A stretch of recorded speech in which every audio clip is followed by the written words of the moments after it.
This isn't my story directly, more my mother's story. When she was 7 or 8 months pregnant with me, she would accompany my biological father to the local stage theater, where he acted in various productions for rehearsals. One job she had taken on her own, even months or years before she became pregnant, was to sit in various places in the house and take notes.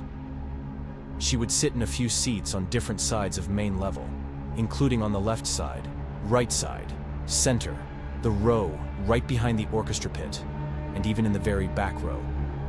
She would go up into the balcony and sit in a few seats up there, and in some of the box seats on either side of the theater.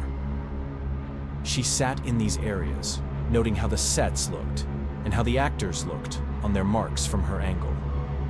She would note if the orchestra sounded too loud you couldn't hear the actors singing, for musicals like The Music Man or Cat on a Hot Tin Roof, or were too quiet. She would pass these notes on to the director, producer, and other people who would need them. The set designer would get notes like tree-blocking view of Charlie Brown on stage left.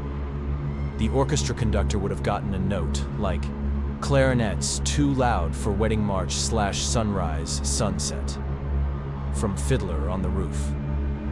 One particular night as rehearsal was starting to wrap up, my mom, being muy enciente with me, got up from her seat, as her feet were now hidden by her belly. It was difficult to see where she was walking, even more so since the lights in the house hadn't come up yet. Heading down a flight of stairs, she took a misstep and almost fell over, when she felt somebody take a strong, firm grip on her upper arm and pulled her back.